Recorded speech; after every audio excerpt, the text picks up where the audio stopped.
Bonjour ជំរាបសួរខ្ញុំសារ៉េតធីយ៉ាធ្វើការនៅទីនេះជានាយកគ្រប់គ្រងផ្នែកគេហកិច្ចនៅសន្តាគារសូប៊ីតាភ្នំពេញភូគីត្រាខ្ញុំធ្វើការនៅសន្តាគារភ្នំពេញភូគីត្រារយៈពេល11ឆ្នាំហើយប្រមាណជា23ឆ្នាំដែលខ្ញុំនៅសន្តាគារភូគីត្រាគ្រប់រួមទាំងសូប៊ីតាអង្គរភូគីត្រានៅសៀមរាបផង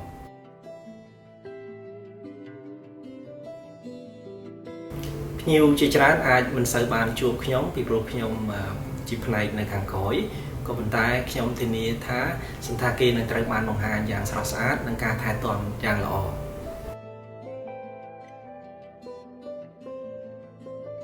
ក្រុមការងាររបស់ខ្ញុំតែងតែបង្ហាញនៅបដិសណ្ឋារកិច្ចបែបខ្មែរ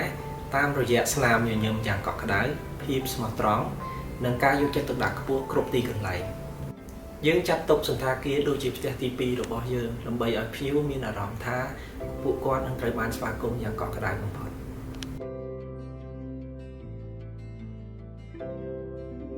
សមាជិកក្នុងក្រុមនីមួយៗពួកគេតែងតែដឹងពីតួនាទីរបស់ពួកគេហើយជាមួយគ្នានោះដែរពួកយើងតែងតែធានាថាសន្តាគារនឹងត្រូវបានថែរក្សានៅស្តង់ដារកម្រិតខ្ពស់គ្រប់ពេលនៅពេលដែលភ្ញៀវចូលមកដល់បន្ទប់ខ្ញុំចង់ឲ្យពួកគេមានអារម្មណ៍ថាវ៉ាវដូចជាពួកគេបានមកដល់កន្លែងស្អាតកក់ក្ដៅ